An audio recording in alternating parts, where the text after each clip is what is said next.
Hello दोस्तों, मैं HR Kushwaha उच्च माध्यमिक शिक्षक government higher secondary school Khursipar smart education GDR में आपका स्वागत करता हूं।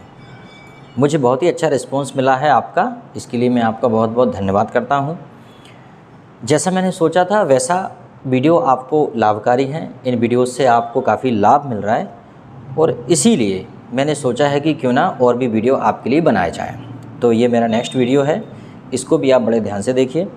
हमने पहला लेसन कवर किया था जिसमें द लास्ट लेसन, इसका मतलब आखिरी पार्ट, ठीक है। और अब हम जो लेसन कवर करने वाले हैं वो है लॉस्ट स्प्रिंग। लॉस्ट स्प्रिंग का मतलब होता है खोया वसंत। खोया वसंत, वसंत का मतलब होता है कि किसी का एक अच्छा समय चला जाना या खो जाना, उस पर आधारित ये लेसन है।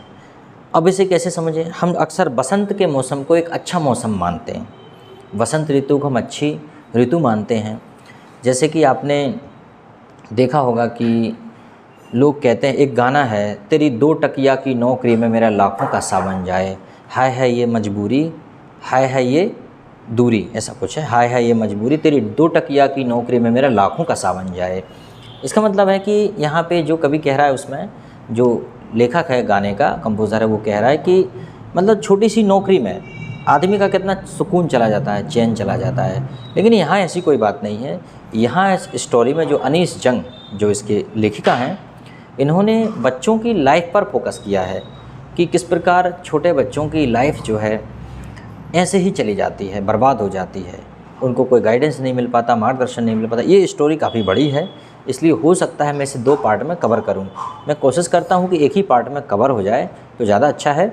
आजकल के बच्चों को शॉर्टकट पढ़ने की आदत है, लेकिन देखो शॉर्टकट से कभी काम नहीं बनेगा भाई। पूरा लेसन तभी समझ में आएगा ना जब पूरा उसे देखोगे। और उससे बेटर है कि इसे 40-40 मिनट के पीरियड में 5 दिन में स्कूल में कंप्लीट किया जाए। उससे बेटर है कि क्यों ना हम 1 घंटे के लेक्चर में एक ही दिन में इस लेसन को पूरा समझ लें, तो कम से कम याद भी रहता है ना आगे क्या पढ़ा और अब क्या पढ़ रहे हैं, ये बात है। तो बड़े ध्यान से आप इसको समझिएगा। स्टोरी है लॉस्ट स्प्रिंग। तो मैं इसको जो है आपको कंटिन्यू ग्रेजुअली इसको समझाता हूँ। तो देखिए, जैसा कि है लॉस्ट स्प्रिंग, ये जो स्टोरी है, स्टोरीज़ ऑफ स्टोलन चाइल्डहुड, मतलब चुराए हुए बचपन की कहानी। ऐसे बच्चे जिनका बचपन छिन गया, जिनका बचपन चला गया कहीं, ठीक है। अबाउट द ऑथर, ऑथर के बारे में हम बात करेंगे।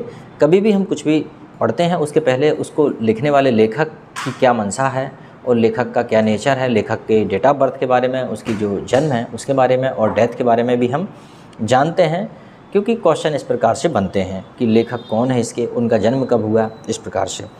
अनीस जंग इसके लेखक हैं। 1964 was born in Rourkela and spent her childhood and adolescence in Hyderabad. तो ये जो इसके कवि हैं, इसके जो लेखक हैं, वो राउरकेला में जन्मे और उनका जो बचपन है वो हैदराबाद में बीता। सी, अब समझ में आ गया। सी मतलब जो कवि है, जो लेखक है इसके, वो कौन है? महिला है। She received her education in Hyderabad. उनने, जो ऑथर है इसके, लेखक है, इन्होंने अपनी जो एजुकेशन है वो हैदराबाद में प्राप्त की। And in the United state of America, और यूनाइटेड स्टेट ऑफ अमेरिका, और यहाँ के अमेरिका से, यूनाइटेड स्टेट ऑफ अमेरिका, ठीक है। उसके बाद हर पेरेंट्स वर बोथ राइटर्स। बहुत अच्छी बात है कि अनीस जंग हैं, इनके माता पिता दोनों लेखक थे। Anees Jung began her career as a writer in India. Anees Jung ने अपना कैरियर एक लेखक की हैसियत से, एक लेखक की तरह भारत में शुरू किया। She has been an editor and columnist for major newspaper. मतलब वो मेजर न्यूज़पेपर, बड़े न्यूज़पेपर के लिए वो है, और मैगज़ीन के लिए वो कॉलम लिखती थी। कॉलम मतलब छोटे छोटे कॉलम लिखना, वो लिखती थी, ठीक है। चलो अब यहाँ से पढ़ते हैं इन इंडिया, यहाँ से पढ़ते हैं, ठीक है। यहाँ से इन इंडिया, ये वाली लाइन से पढ़ते हैं, है ना। यहाँ से in India and abroad, Bharat और विदेश में। And has authored the several books, उन्होंने कई किताबें ऑथर्ड की, मतलब कई किताबें उन्होंने लिखी। द फॉलोइंग इज़ एन जैसे कि ये कह रहे हैं the following is an expert from her book title the lost spring. उनके जो फेमस वर्क हैं उनमें से एक है lost spring, stories of stolen childhood. एक तो यही है कि lost spring stories of stolen childhood, मतलब ये चुराए हुए बचपन की कहानी है लॉस्ट स्प्रिंग, जो हम आज पढ़ने वाले हैं।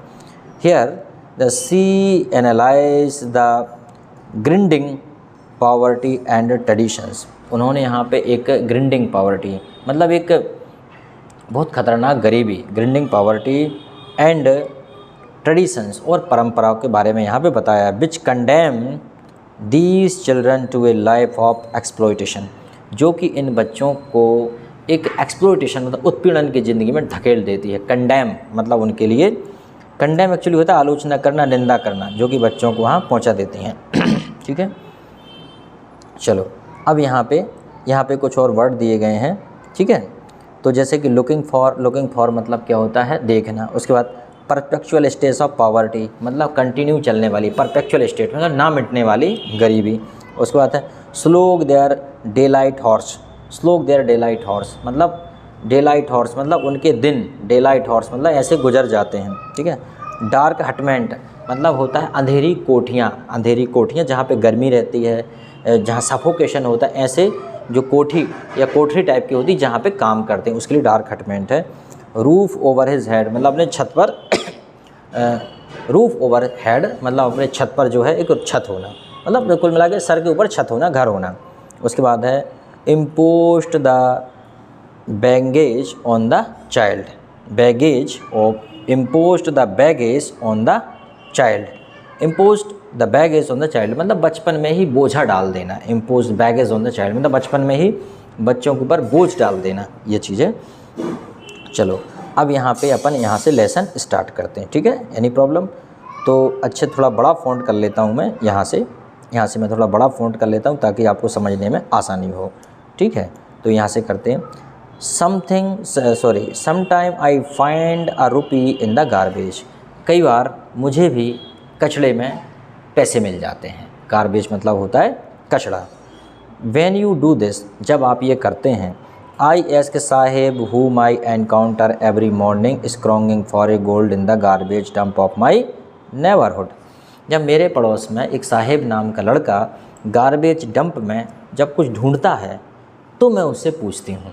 ठीक है, जब मेरा सामना हो जाता है, देखो यहाँ से देखते हैं, आई आस्क्ड साहेब, जब साहेब से पूछते हैं, आई एनकाउंटर एवरी मॉर्निंग स्क्रॉन्गिंग मतलब होता है कचड़े में से ढूंढना, कचड़ा हटा के उसमें कुछ ढूंढना, उसको स्क्रॉन्गिंग बोलते हैं।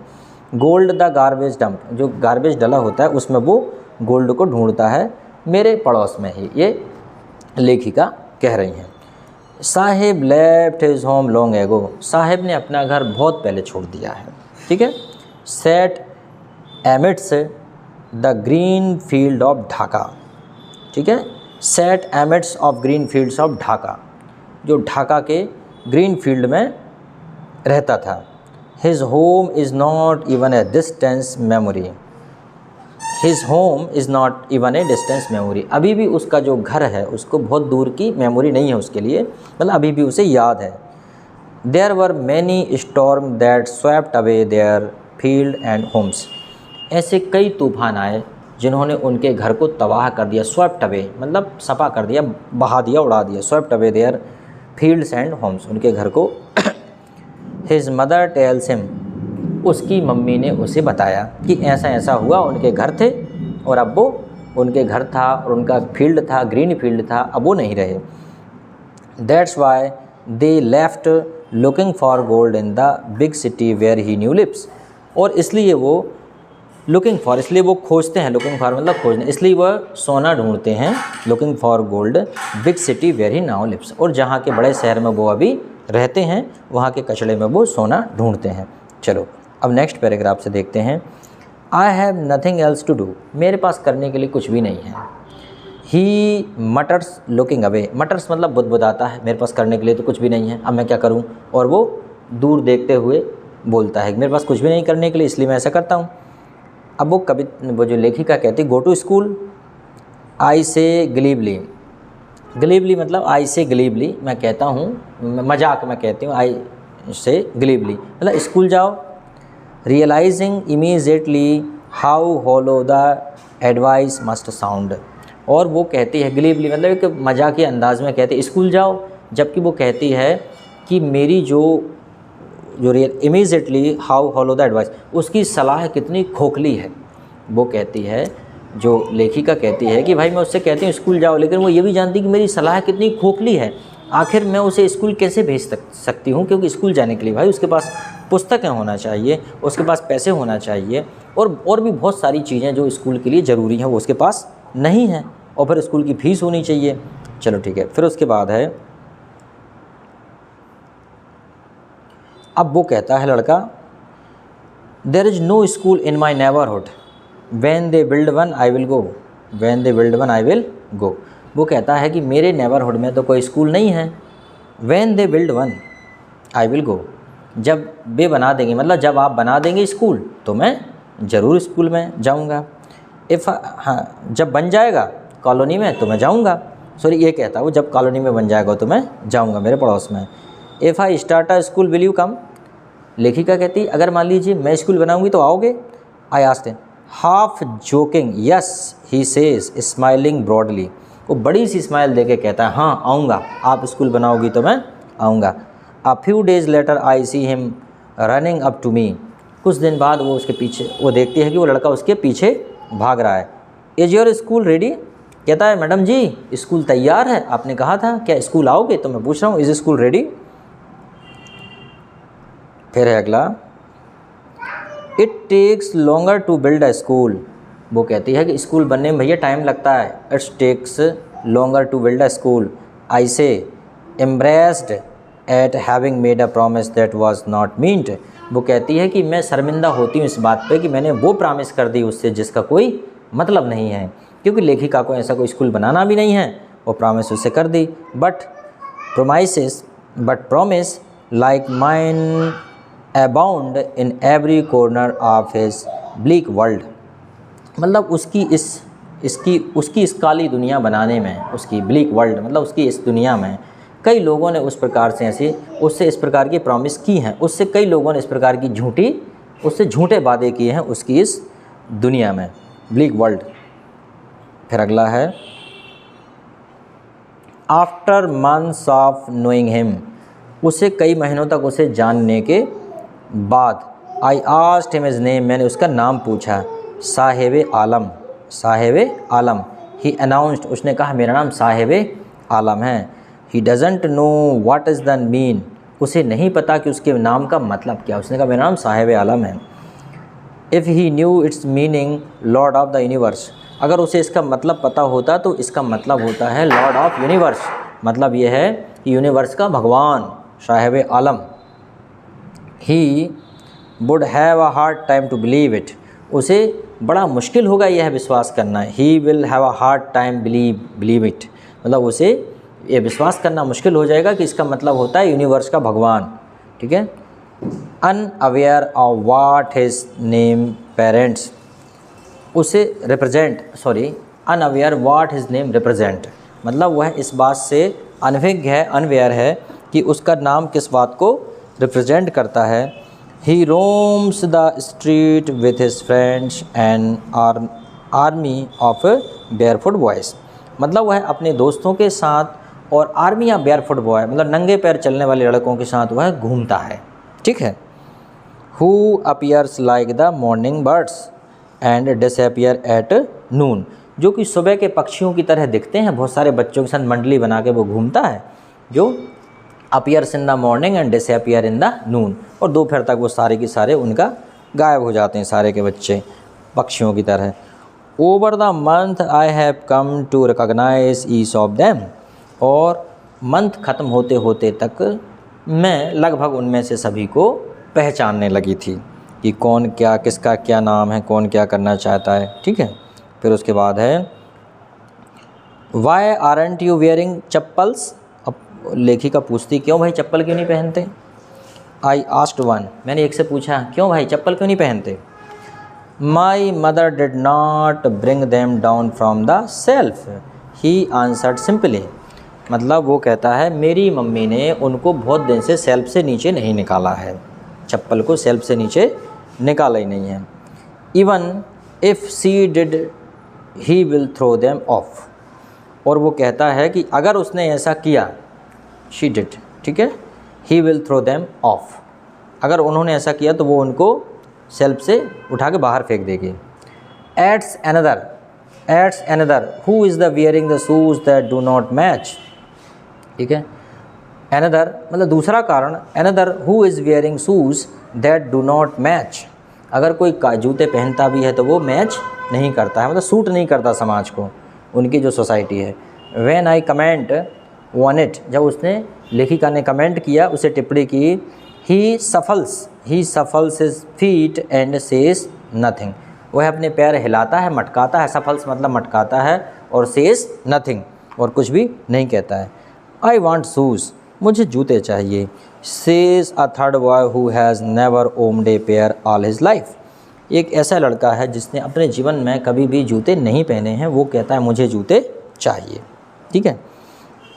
Travelling across the country I have seen children walking barefoot, अब कवित्री यहाँ कह रही है कि मैंने देश मतलब पूरी कंट्री में घूमते घूमते मैंने बच्चों को नंगे पैर देखा है।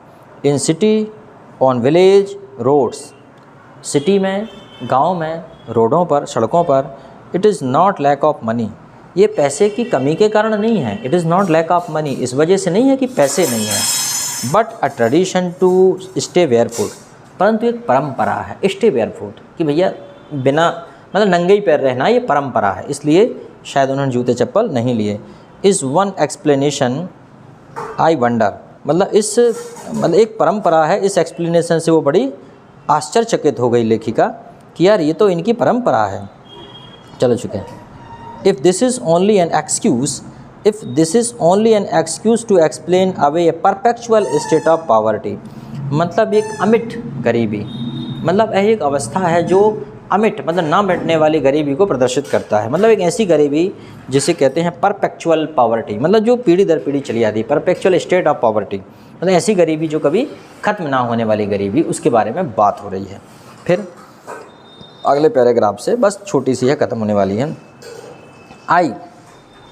I remember a story a man from the Udupi once told me, अब उसको लेखिका को एक स्टोरी याद आती है कि उडुपी के एक आदमी ने उससे कहा था, as a young boy he would go to school past an old temple, ठीक है, स्कूल पास्ट मतलब वह young boy he would go to school past an old temple, मतलब वह पहले कभी पुराने मंदिर में गया, पुराने मंदिर में, where his father was a priest, जहाँ उसके पिताजी जो है प्रीस्ट थे, पुजारी थे, his father was a priest, he would stop briefly at the temple, वह थोड़ी देर के लिए मंदिर के सामने रुका, and pray for a pair of shoes, और भगवान से एक जोड़ी जूते के लिए प्रार्थना करता है। 30 year later I visited his town and the temple, और 30 साल बाद जो लेखिका है उसके टाउन में और वहाँ मंदिर पहुँची, which was now the ड्रॉन्ड in an air of dissolution, तो क्या हो जाएगा, which was now drown in an air of dissolution, ठीक है, जो कि अब which was now drowned in the air of dissolution, जो कि ये कह रहे हैं डिसोल्यूशन मतलब एक है कि एक जो हवा से डिसोल्यूशन तहस महस हो गया है। इन द बैकयार्ड मतलब पीछे, बैकयार्ड मतलब पीछे की तरफ, बैकयार्ड पीछे, where lived the new priest, वहाँ पे अब नया प्रीस्ट रहता है। There were red and white plastic chairs, वहाँ पे सफ़ेद और काली प्लास्टिक की चेयर पड़ी हुई हैं।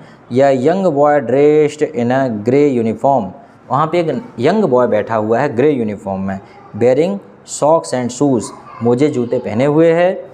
Arrived the painting and arrived painting and threw his school bag on a folding bag, मतलब arrived painting and throw his, मतलब अराइव्ड पेंटिंग मतलब एक कलरफुल वो आता है, ठीक है, coloured.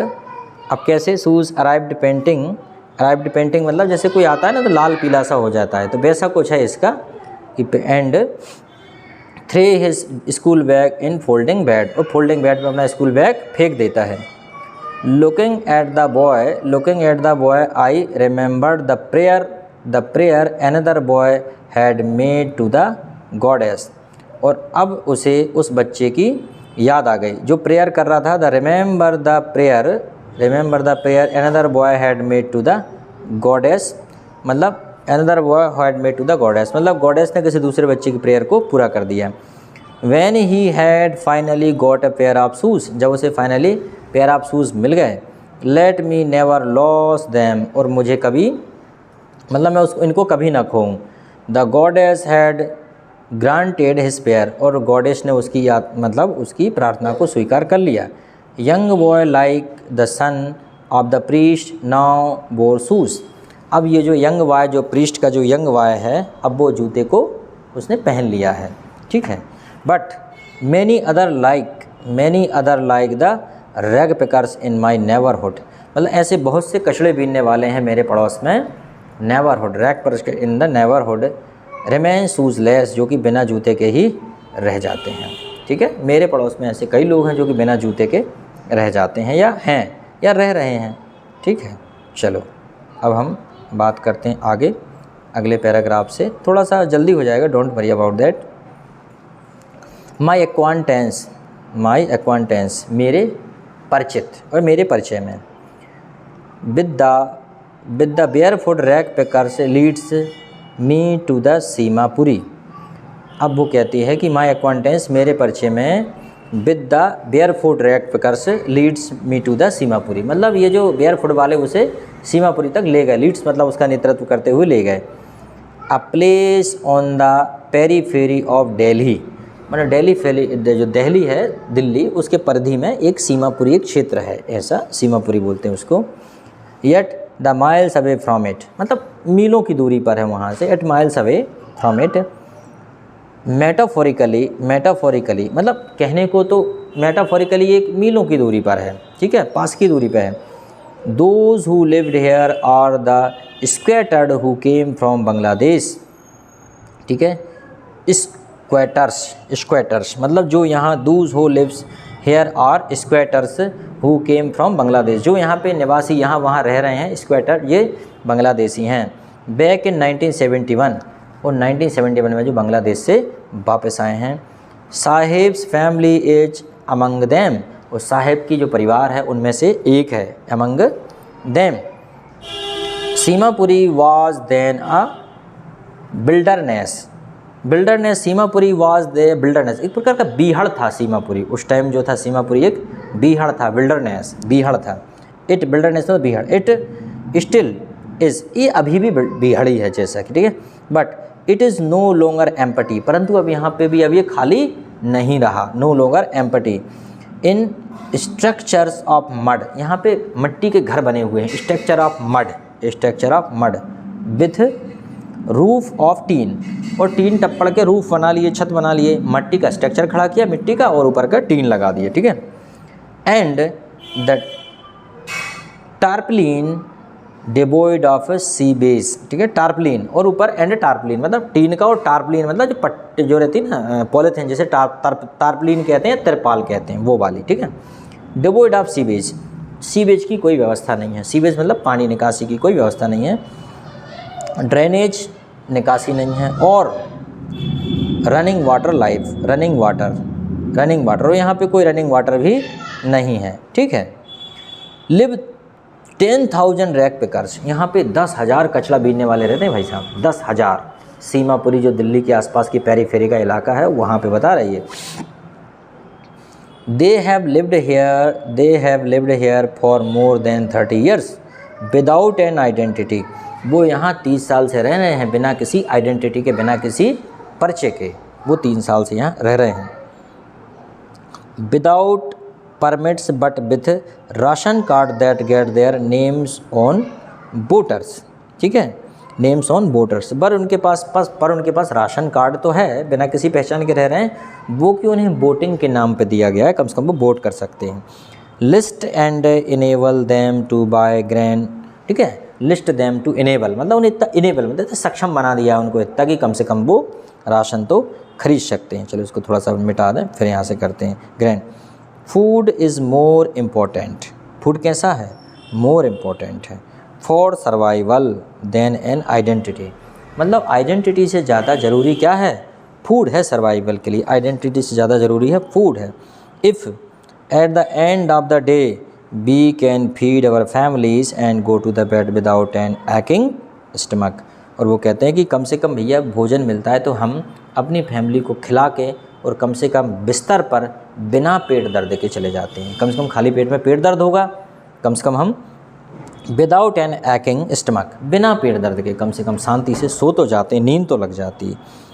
We would rather live here than in the fields that gave us no grain, कम से कम यहाँ हम रह तो लेते हैं, कम से कम उन खेतों से तो अच्छे ही हैं। ये कह रहा है यहाँ से कह रहा है एक, ठीक है कि हाँ फील्ड दैट गेव अस, हाँ यहाँ से ये कह रहा है एंड फील्ड, हाँ we would rather live here than in the field that gave us no grain, कम से कम उनकी अपेक्षा हम यहाँ रह तो रहे हैं जो उन खेतों की अपेक्षा जिन्होंने हमें भोजन नहीं दिया। Say a group of women in tattered saris, tattered sari मतलब एक फटी हुई साड़ी, टैटर्ड मतलब छेद वाली धब्बे वाली साड़ी पहने हुई एक women. When I asked them, जब लेखिका ने पूछा, when I asked them why they left their beautiful land of green field, उन्होंने अपने सुंदर सुंदर खेतों की ब्यूटीफुल ज़मीन को क्यों छोड़ दिया, बताइए क्यों छोड़ दिया, नदियों को एंड रिवर्स, ठीक है। Wherever they find food, वहाँ वो ठीक है, wherever they find food, जबकि उनको यहाँ पे भोजन मिल सकता था, दे फाइंड फूड जबकि वहाँ मिलता, they pitch their tent that become the transient home, उन्होंने यहाँ पे अपना टेंट लगा लिया है, पिच देयर टेंट मतलब खींच लिया है टेंट, ट्रांजिएंट मतलब होता है अस्थायी, क्षणिक टेंट लगा दिया है, होम बना लिया है अपना घर। Children grow up in them, और बच्चे इन्हीं टेंट में बड़े हो जाते हैं। Becoming the partners in survival, और रोजी रोटी कमाने में हिस्सेदार बन जाते हैं, पार्टनर बन जाते हैं, वो भी कमाने लगते हैं बेचारे, ठीक है। थोड़ा आगे बढ़ाएं अपन, एंड सर्वाइवल, हाँ एंड सर्वाइवल इन सीमापुरी, और यहाँ पे सीमापुरी में सर्वाइवल करते हैं। मीन्स रैग पिकिंग, मतलब means rag picking through the years, मतलब रैग पिकिंग मतलब कचरा जो बीनने का काम है, कचरा ढूंढने का उसमें से, through the years. It has acquired the proportion of a fine art, it has acquired the proportion of a fine art, acquired मतलब ये है of a fine art, the garbage to them is gold, it has acquired the proportion of a fine art, मतलब यह भी एक प्रकार की proportion of a fine art, यह भी उनकी एक फ़ाइन आर्ट है, एक कला है। Garbage to them is a gold, और गार्बेज जो है उनके लिए क्या है, सोना है। It is their daily bread roof over their head, ये उनकी रोजी रोटी है और उनके सर के ऊपर छत है, जो गार्बेज है वो उनकी रोजी रोटी है, उनके सर के ऊपर छत है। Even if it is a leaking roof, भले ही वह है उनका जो छत है वो लीक करता है, उसमें से पानी टपकता है, पानी चूता है, फिर भी कम से कम उनके सर पे एक छत तो है। But for a child it is even more, परंतु बच्चों के लिए तो इससे भी कहीं ज़्यादा है वो चीज़, बच्चों के लिए इससे भी कहीं ज़्यादा है वो गार्बेज, ठीक है। बस थोड़ा सा और होने वाला है, ठीक है। चलो यहाँ से देखते हैं, ये आई sometime find a rupee even 10 rupee note, Sahib says his ice lighting up, Sahib कहता है कि हम इसमें से फाइंड अ रुपी सिक्के ढूंढते हैं, इवन इफ़ कई बार हमें 10 रुपये मिल जाते हैं और उसकी आंखों में चमक आ जाती है, ठीक है। When you can find a silver coin in a heap of garbage you don't stop scrolling for there it is hope of finding more, और जब कभी भी आपको उसमें कहीं सिल्वर कॉइन मिल जाए या कोई सिल्वर मिल जाए, चांदी मिल जाए, तो फिर उसमें ढूंढने वाला रुकता नहीं है, वो और ज़्यादा ढूंढता चला जाता है, वो सोचता है कि और मिलेगा, उसकी और इच्छा हो जाती है, the hope of finding more, और ज़्यादा ढूंढने की इच्छा होती है। It seems that for children the garbage has a meaning different from what is means to their parents, मतलब उनके माता पिता के लिए गार्बेज का मतलब कुछ और है, लेकिन बच्चों के लिए गार्बेज का मतलब कुछ और ही है, उनके लिए गार्बेज का कुछ और ही मतलब है, ठीक है। For the children it is a wrapped in wonder, मतलब बच्चों के लिए वह है एक जादू का बॉक्स है, या रैप्ड बंडर एक चमत्कार है, बच्चों के लिए लिपटा हुआ एक चमत्कार है, उसे खजाना है, एक लिपटा हुआ चमत्कार है, आश्चर्य है बच्चों के लिए, ठीक है। For the elders it is a means of survival, वो बड़ों के लिए क्या है, यह रोजी रोटी का साधन है। बच्चों के लिए तो चलो ठीक है भैया, आश्चर्य का एक लिपटा हुआ आश्चर्य है या बॉक्स है आश्चर्य का, लेकिन उनके पेरेंट्स के लिए क्या है, वो सर्वाइवल का साधन है, जीविका है उनकी। चलो आगे पढ़ते हैं दूसरा वाला। One winter morning I see Saheb standing by the fenced gate of the neighbourhood club, ठीक है, थोड़ा सा मिट रहा है उसमें से, ठीक है। One winter morning I see Saheb standing by the fenced gate of the neighbourhood club. एक मॉर्निंग एक बाड़ी के पास या फेंसिंग के पास, बाउंड्री के पास उसने साहिब को खड़ा हुआ देखा अपने पड़ोस के ही क्लब में। Watching two young man dressed in white playing tennis, ठीक है, उसने दो लोगों को देखा जो वाइट ड्रेस में टेनिस खेल रहे हैं, ठीक है। I like the game, Saheb कहता मुझे ये गेम पसंद है। ही हम्स, हाँ। Content to watch it standing behind, मतलब पीछे खड़े होकर वो कंटेंट टू वॉच, मतलब उसे देखने में उसे सांत्वना मिल रही, मतलब सांत्वना मिल रही उसे देखने में। द फेंस के यहाँ से दीवार के, मतलब फेंस मतलब होता है बाड़ी या फेंसिंग, उसके पीछे से खड़े होकर वो उसको देख रहा है, उसे उतने में बड़ी सांत्वना मिल रही है। I go inside when no one is around, अब वो अंदर जाता है जब कोई भी अंदर नहीं रहता है। ही एडमिट्स, वह कहता है the gatekeeper lets me use the swing, और वो कहता है कि जो गेट कीपर है उसे झूला झूलने देता है, स्विंग मतलब होता है झूला, इस वजह से वो अंदर निकल लेता है। Sahib too is wearing tennis shoes that look strange, ठीक है, साहिब भी टेनिस का सूट पहने हुए है लेकिन वो बड़ा अजीब सा लग रहा है, ठीक है।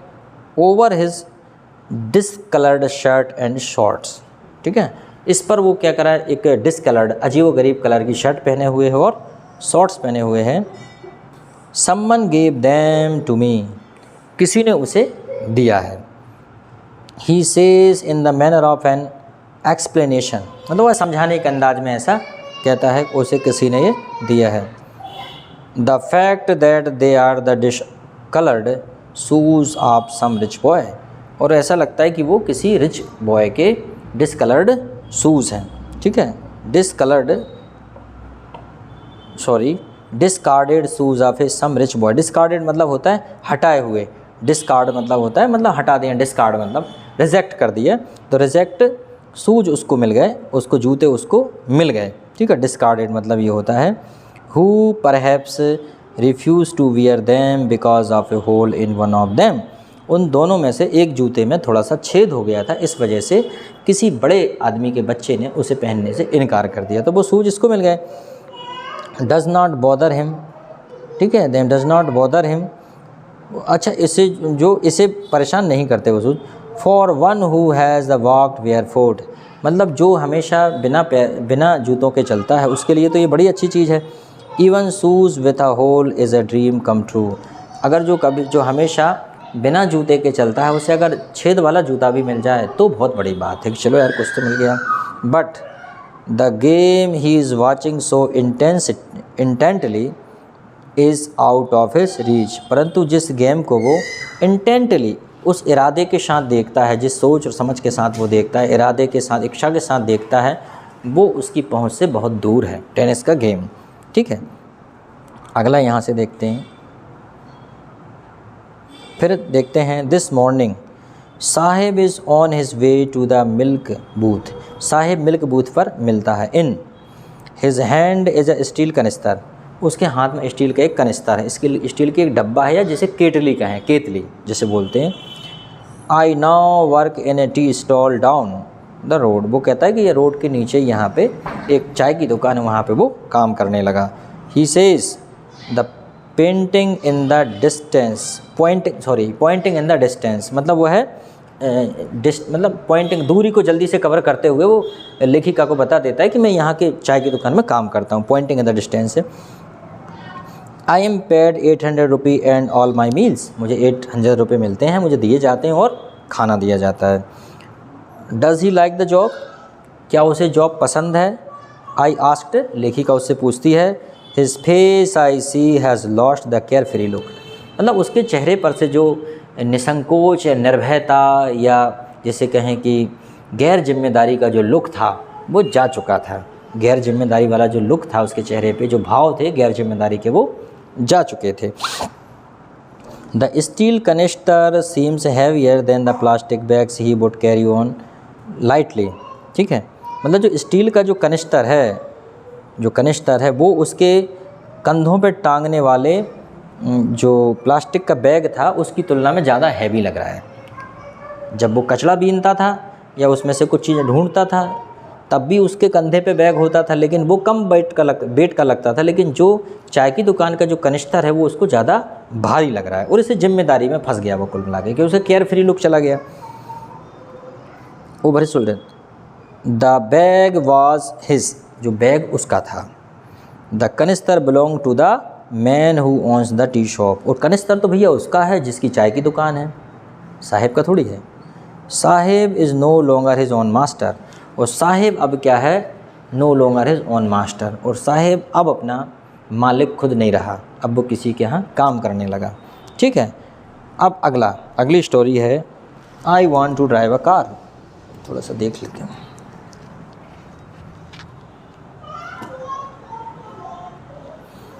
I want to drive a car, अब एक दूसरे लड़के की कहानी चालू होती है। वो कहता I want to drive a car. Mukesh insist on being his own master, अब इंसिस्ट मतलब मुकेश जो है वो अपना खुद का मालिक बनना चाहता है और वो कहता है I want to drive car, मैं कार चलाना चाहता हूँ। I will be a motor mechanic he announced, और वो कहता है कि मैं अनाउंस करता है कि मैं मोटर मैकेनिक बनूँगा, मैं गाड़ी चलाऊँगा, ठीक है। चलो अब वो कहता है, अब वो कवि पूछती है उससे, कवि बोल देता हूँ मैं बार बार, एक्चुअली कवि जो कविताएं लिखते हैं और ऑथर जो लेखक होते हैं या जैसे जो प्रोज लिखते हैं, जो गद्य लिखते हैं, गद्यांश लिखते हैं, उनको हम बोलते हैं ऑथर, ठीक है, या राइटर, ठीक है।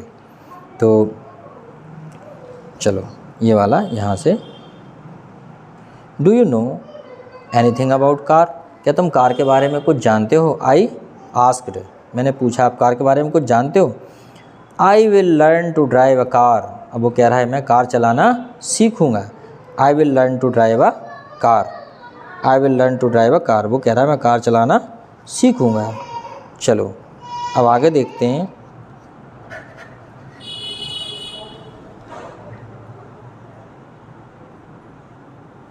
I will learn to drive a car, he answered looking straight into my eyes, मेरी आंखों में सीधा देखते हुए कहता है कि I will learn to drive a car, मैं कार चलाना सीखूँगा। ये कौन? मुकेश आ गया अब कहानी में। his dreams looms like a mirage amidst the dust of street that fills his town Firozabad, ऐसा लगता है कि उसका जो सपना है एक मिरेज है, एक मृग मरीचिका की तरह है, एक स्वप्न ही है, दिन में देखा गया ये एक स्वप्न है जो कि वहाँ की जो धूल भली गलियों में दफन हो जाएगा, फिरोज़ाबाद की गलियों में दफन हो जाएगा उसका सपना। टू फिल्स हिज टाउन फिरोज़ाबाद, जो उस गली की धूल में बनने वाली एक सपना है, एक छवि है, या ऐसा सपना है जो वहाँ की धूल में समाप्त हो जाएगा। मतलब ऐसा नहीं है कि वहाँ की धूल में बनने वाला एक प्रकार का सपना है। Famous for its bangles, Firozabad है जो कि एक बैंगल्स के लिए फेमस है, चूड़ियों के लिए फेमस है। सॉरी। एवरी अदर फैमिली, क्या है? Every other family in Firozabad is engaged in making the bangles, हर एक दूसरे परिवार चूड़ी बनाने में यहाँ पे व्यस्त है, इंगेज है, अपने आप को लगाए हुए है।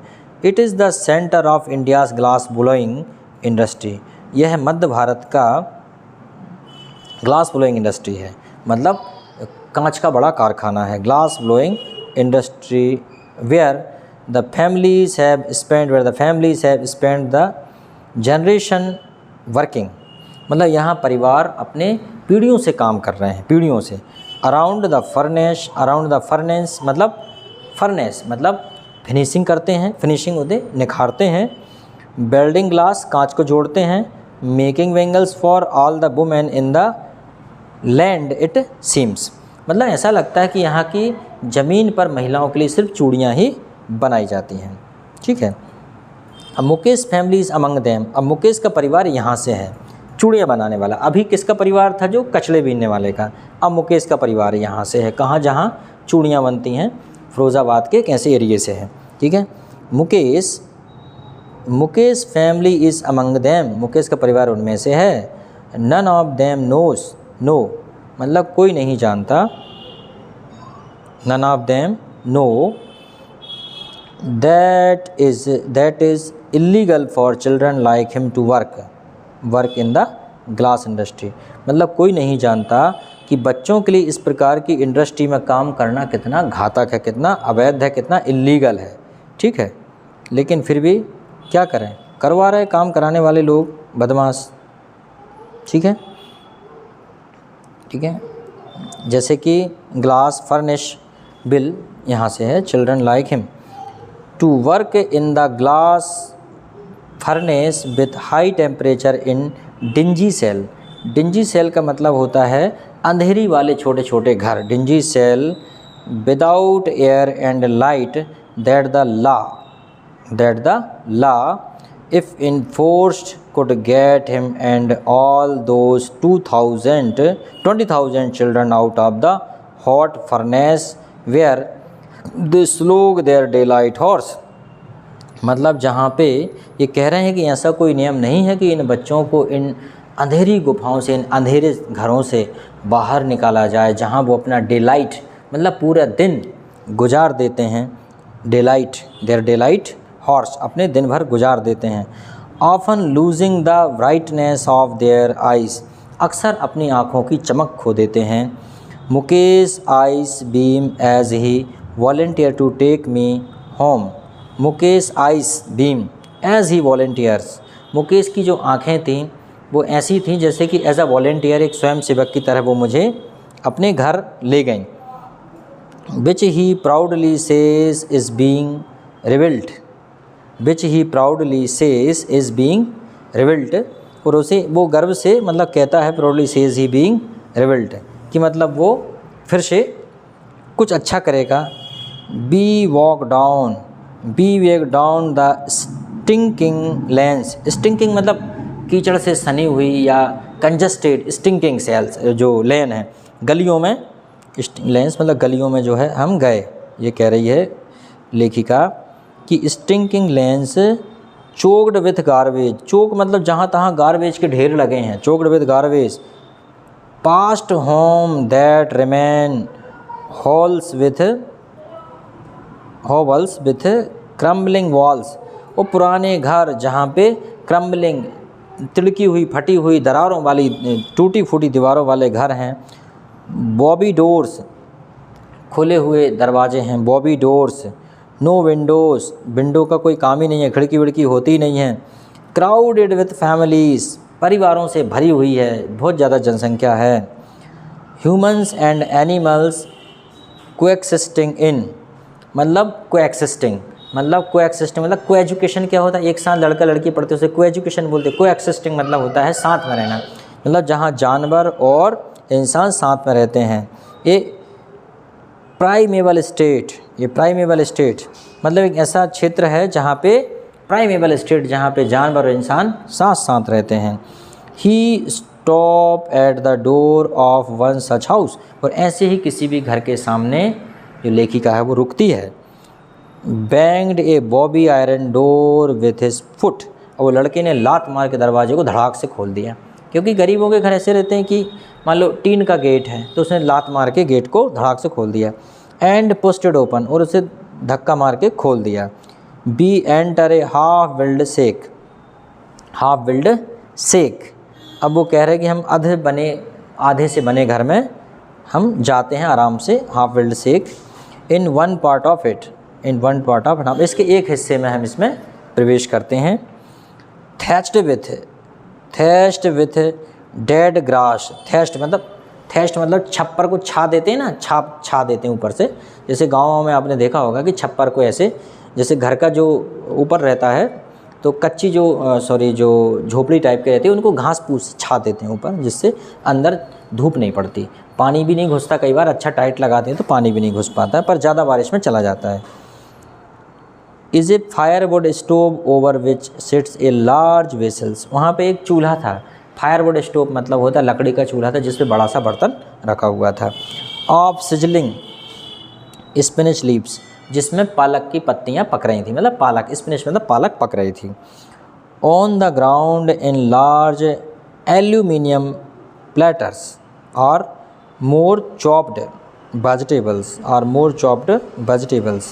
इन लार्ज एल्यूमिनियम प्लेटर्स, और बड़ी एल्यूमिनियम की प्लेट रखी हुई थी जिसमें लगता था मोर चॉप्ड वेजिटेबल, जिसमें बहुत सारी सब्जी काटी जाना है।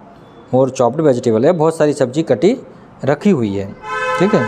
मोर चॉप्ड वेजिटेबल, चॉप्ड मतलब कटी हुई वेजिटेबल है, ठीक है। More chopped vegetable. A frail young women, frail मतलब होता है कमज़ोर। A frail young women is cooking the evening meal for the whole family. बेचारी सी एक कमज़ोर सी औरत है, वो पूरे परिवार के लिए भोजन पकाएगी। Through eyes filled with smoke she smiles, मतलब उसकी आंखों में धुआं भरा था लेकिन फिर वो स्माइल दे रही थी, क्योंकि बड़ा सा आदमी गरीबों के घर आ जाए तो वो स्माइल देते हैं। She is the wife of Mukesh Elder brother, और वो मुकेश के बड़े भैया की कौन है? Mukesh Elder brother. Not much older in years, मतलब उम्र में ज़्यादा बड़ी नहीं है। मुकेश के बड़े भैया की वो वाइफ है, मतलब मुकेश की भाभी है। She has begun to command respect as the bahu, the daughter in law of the house already in charge of 3 men। मतलब वो है कि वह एक बहू होने के नाते सबको जो है कमांड रिस्पेक्ट एज अ बहू, एक बहू होने के नाते वह सबको रिस्पेक्ट देती है, और 3 लोगों की वो इंचार्ज है, मतलब 3 लोगों का वो खाना बनाती है, ठीक है। Her husband Mukesh and their father, मतलब हस्बैंड मुकेश और उसके पापा, इन 3 लोगों का वो बहू खाना बनाती है। when the older man enters, जब ओल्डर मैन, जब बूढ़ा आदमी, सियाना आदमी, बुजुर्ग आदमी, बड़ा आदमी, she gently withdraw behind the broken wall and bring her veil closer to her face।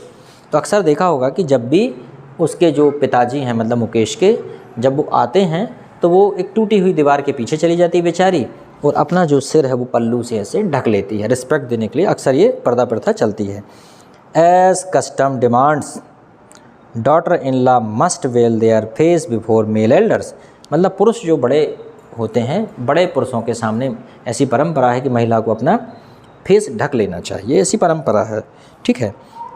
उसके बाद है in this case the elder is an impoverished bangle maker, और उनके जो बड़े हैं, इस केस में उनके जो बड़े हैं वो इम्पॉवरिश्ड बैंगल मेकर, मतलब वो इम्पॉवरिश्ड मतलब वो पारंगत हैं, या उसी में कुल मिला के इम्पॉवरिश्ड मतलब वो बैंगल बनाने के काम में लगे हुए, चूड़ी बनाने के काम में लगे हुए हैं।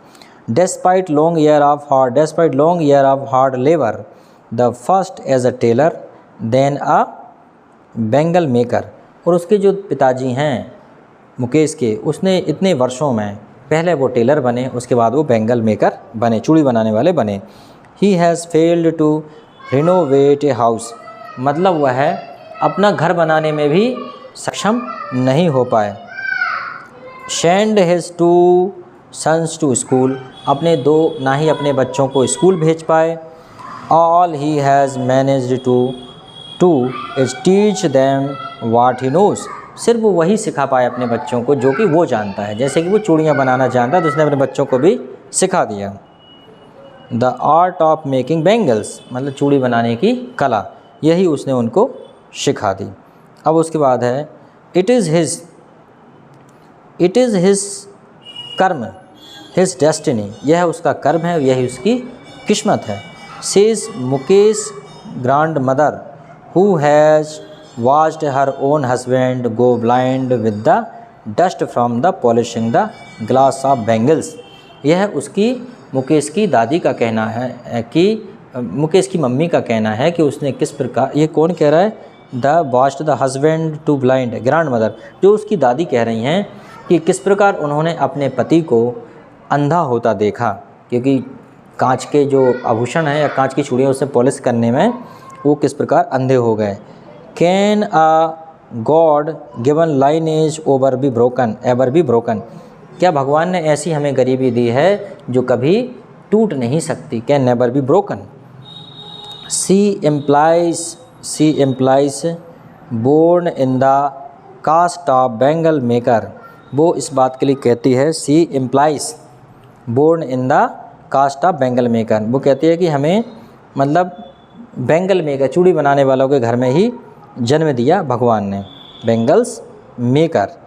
They have seen nothing but bangles, वो कहती है कि हमने कुछ भी नहीं देखा सिवाय बैंगल के, चूड़ियों के।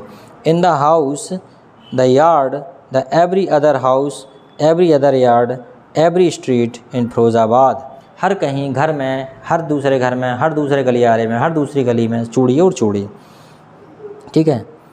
स्पाइरल्स ऑफ बैंगल्स, चूड़ियों की चमक। सनी गोल्ड, सूर्य की तरह गोल्ड है ना, सनी गोल्ड। पैडी ग्रीन धान जो है ना, पैडी ग्रीन धान जैसे कलर की। Royal blue, pink, purple. Every colour born out of the 7 colour of rainbow, इंद्रधनुष के 7 जो कलर होते हैं उनमें से जो कलर निकलते हैं लगभग हर कलर की चूड़ियाँ बनती हैं। Life in mounts in unkempt yard, मतलब अनकेम्प्ड मतलब गंदे है ना, मतलब अस्वच्छ, अनकेम्प्ड यार्ड में। और pile of 4 wheeled, pile of मतलब 4 व्हील्ड मतलब होता है जो रहते हैं ना हाथ ठेले, उनमें 4 व्हील में उनको ढेर लगा के। The handcraft pushed by young man along the narrow lane of the सेंटी टाउन, मतलब कंजस्टेड टाउन में, सेंटी टाउन में ढेर लगाकर हाथ ठेला में भर के यंग मैन उनको धक्का मार के ले जाते हैं। And in dark the hutment next to line to the flame of flickering oil lamp, मतलब एंड डार्क हटमेंट, मतलब हटमेंट मतलब होता है अंधेरी झोपड़ी या हटमेंट, अंधेरी झोपड़ी जहाँ तापमान रहता है।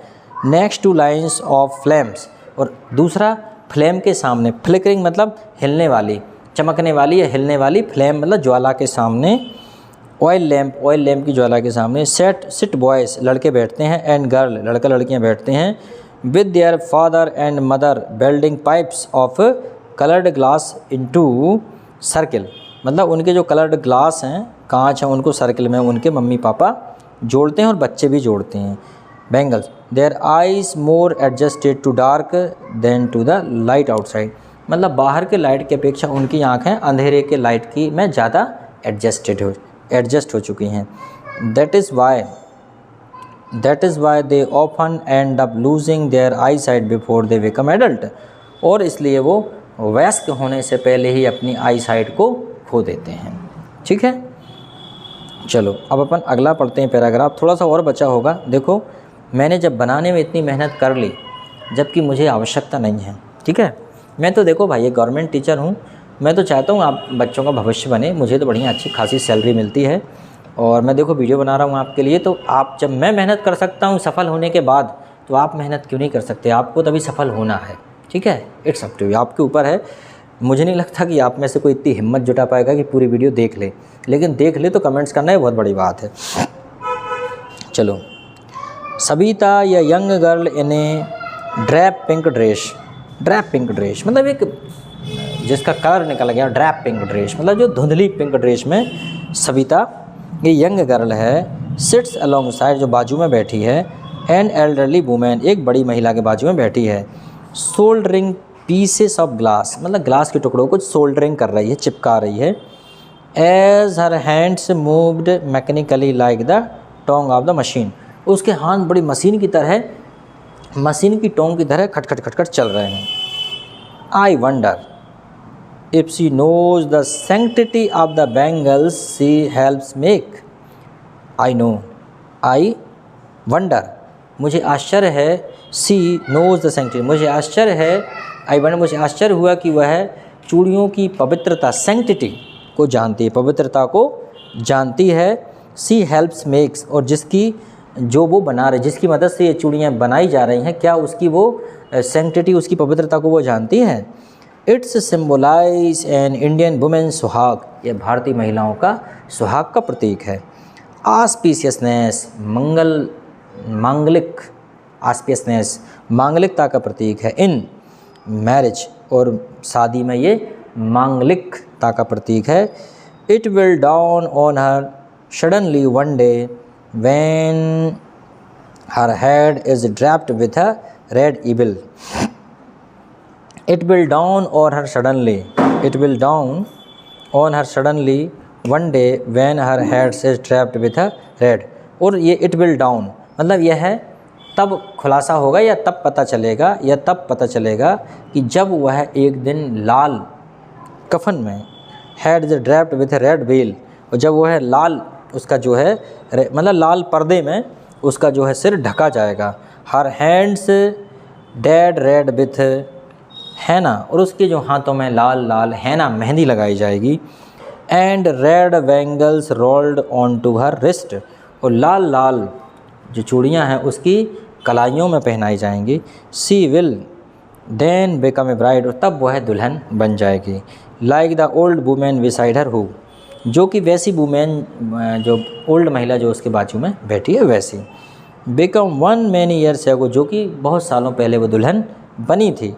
She still has bangles on her, she still have bangle on her wrist, तो उसकी जो कलाइयों पर अभी भी चूड़ियाँ हैं, ठीक है। But no light in her eyes, परंतु उनकी आँखों में, उसकी आँखों में, जो ओल्ड महिला उसकी आँखों में किसी प्रकार की कोई भी, हाँ, उस महिला की जो आँखों में जो है किसी भी प्रकार की कोई भी चमक नहीं है। एक वक्त शेर भर खाना भी नहीं खाया, उसने एक वक्त शेर भर खाना भी नहीं खाया, मतलब उसने एक वक्त से शेर भर खाना मतलब पेट भर खाना भी उसने नहीं खाया। सी सेज, वह कहती है, in a voice drained of joy, drained of joy मतलब वह मज़े की एक आवाज़ में कहती है कि उसने शेर भर खाना भी नहीं खाया है। शादी तो उसकी हो गई, ये बड़ी मज़ेदार बात है, वो कभी दुल्हन बनी थी लेकिन बेचारी ने कभी शेर भर खाना भी नहीं खाया। She has not enjoyed even one full meal in her entire life time, उसने पूरे जीवन काल में कभी भी पेट भर खाना को एंजॉय नहीं किया है। सोचो देश में कितनी गरीबी होती है, उसने कभी एंजॉय नहीं किया, ऐसा जीवन उसने जिया है। That's what she has reaped, that's why she has reaped her husband and old man with a following beard, मतलब फ्लोविंग बियर्ड, और उसने अपने she has reaped her husband and old man with a flowing beard, मतलब उसने अपने flowing beard मतलब उसने अपनी मतलब बियर्ड मतलब दाढ़ी निकलते हुए हस्बैंड को देखकर कहा, flowing beard, I know nothing except bangles, वो कहती है कि मैंने अपने दाढ़ी वाले हस्बैंड को देखा, उसकी दाढ़ी निकल और चूड़ी के अलावा कुछ भी नहीं देखा, ठीक है। मतलब मेरे हस्बैंड ने, उनकी दाढ़ी सफ़ेद हो गई और उन्होंने चूड़ी के अलावा कुछ नहीं देखा। All I have done is make a house for the family to live in. All I have done is make, सिर्फ वो इतना ही कर पाएगी परिवार को रहने के लिए घर। Hearing him one wonders if he has the achieved what many have failed in their lifetime. कम से कम इस बात का आश्चर्य है कि इतना कर लिया, घर बना लिया, इसको करने के लिए बहुत से लोग यही नहीं कर पाते। He has a roof over his head, कम से कम उसके छत पर, उसके सिर पर एक छत तो है।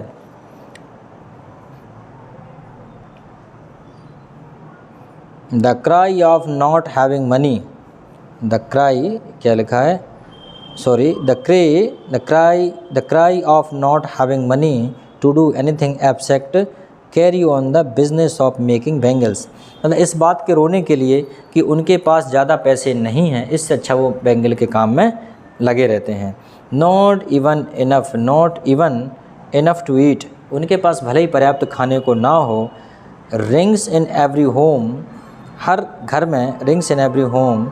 The young man echo the lament of their elders, मतलब हर घर में जो young man echo the lament of their elders, little has moved with time, परंतु little has moved with time मतलब समय के साथ थोड़ा बदलते हैं।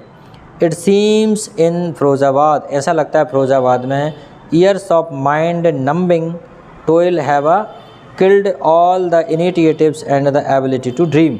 ऐसा लगता है मिड नंबिंग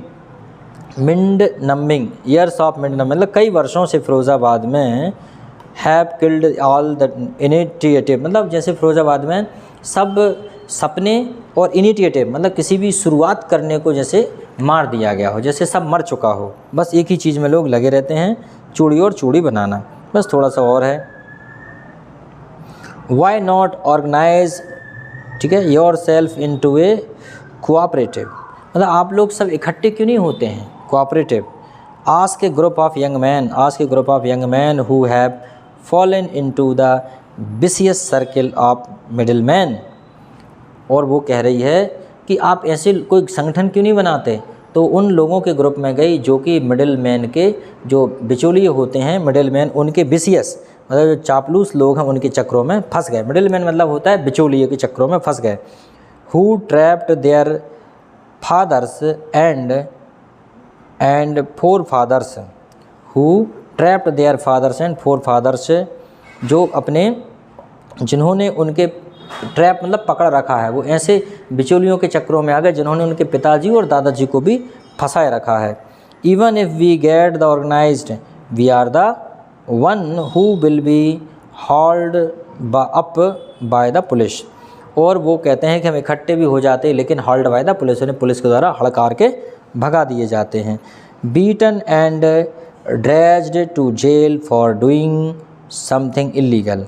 और वो कहते हैं कि हमें कुछ इलीगल करने के कारण जो है इकट्ठे भी होते हैं तो पुलिस द्वारा मार दिया जाता है, हड़कार दिया जाता है और जेल पहुंचा दिया जाता है। They say there is no leader among them, no one who could help them, see things differently, their father are as tired as they are. वो कहते हैं कि जैसे उनके पिताजी थक गए वैसे ही वो भी थक गए, उनकी मदद करने के लिए कोई भी नहीं है। इस प्रकार से यहाँ पे कहा जा रहा है। एंडलेस, ठीक है, they talk endless in a spiral that moves from poverty to apathy to greed and to injustice listening to them. तो वो कह रहे हैं कि they talk endless in a spiral that moves from poverty to apathy to greed and injustice. अब वो कहते हैं कि वो लोगों के ऐसे अंतहीन उसमें दुष्चक्र में कुचक्र में फंस गए हैं कि जिसका कभी अंत नहीं होगा, जिसका परिणाम, और वो लालची लोगों में फंस गए हैं और उनको न्याय नहीं मिलता। इनजस्टिस मतलब अन्यायी लोगों के साथ फंस गए हैं जो उनके साथ कभी भी न्याय नहीं करते हैं। Listen to them I see two district worlds one of family caught in a wave of poverty burden.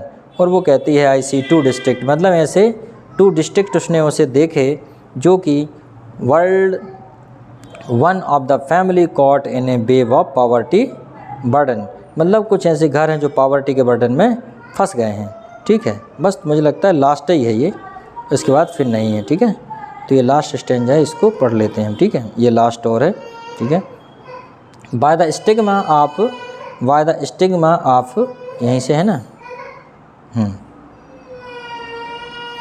Bye the stigma of caste in which they are born मतलब एक कलंक ये भी है उस जात का जिसमें वो जन्मे हैं। The other A vicious circle और दूसरा वो बदमाशों का जो सर्किल है, विशियस मतलब बदमाश, ऑफ द साहूकार जिन्हें कहते हैं साहूकार। ठीक है, बनाने वाले, the bureaucrats and the politician और वो नेता। Together they have the imposed the baggage on the child that he can not put down.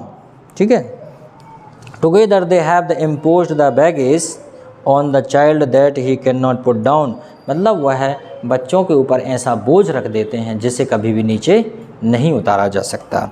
ठीक है, बिफोर ही इज़ अवेयर जब तक कि वो जागरूक हों, he accept it naturally as is the father मतलब वो जब तक जागरूक होते हैं, जब तक उसे नेचुरली स्वीकार कर लेते हैं, जैसे उनके पिताजी ने स्वीकार किया था।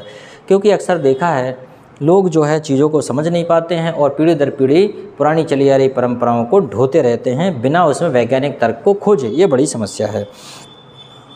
To do anything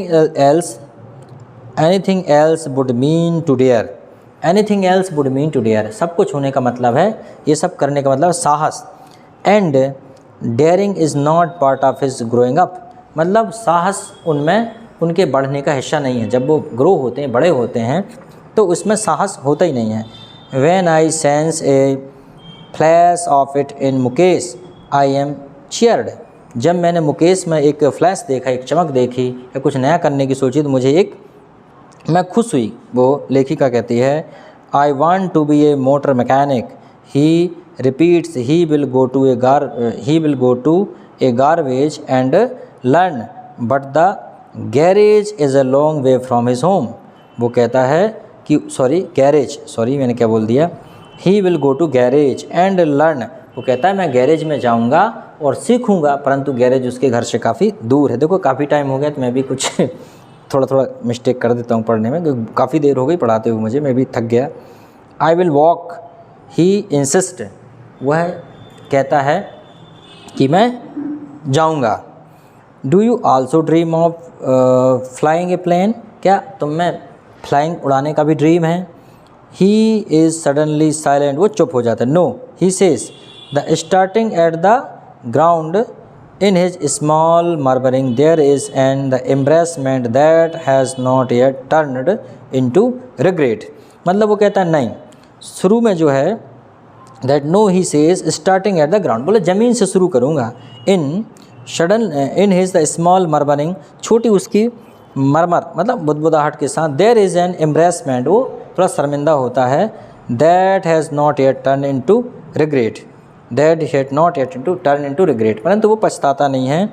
he is content to dream of cars, मतलब वो कार के सपने से संतुष्ट है। मतलब उसे हवाई जहाज़ जैसी कोई चीज़ उसे आकर्षित नहीं कर पा रही है। Content to dream of cars that he seems the hurtling down the street of his town, जो वो देखता है कि अपने वो कार को हर्टलिंग डाउन, मतलब अपने hurtling down streets of his town, अपने टाउन में वो कार से कुछ चलाएगा, hurtling down. Few airplanes fly over Firozabad, कुछ हवाई जहाज़ जो है एरोप्लेन फिरोजाबाद में उड़ते हैं। तो चलो दोस्तों ठीक है, मुझे उम्मीद है कि आपको समझ में आ गया होगा। काफ़ी बड़ा लेसन है और मैं एक ही वीडियो में डालूंगा, इसको दो में भी नहीं डालूंगा। इसे आप देखिए और इसका लाभ लीजिए। थैंक यू वेरी मच, और अच्छा लगे तो कमेंट्स करके बताइएगा, ठीक है, ताकि अगला इस पर क्वेश्चन आंसर डालूंगा, फिर डालूंगा MCQs, ठीक है। Okay, thank you very much.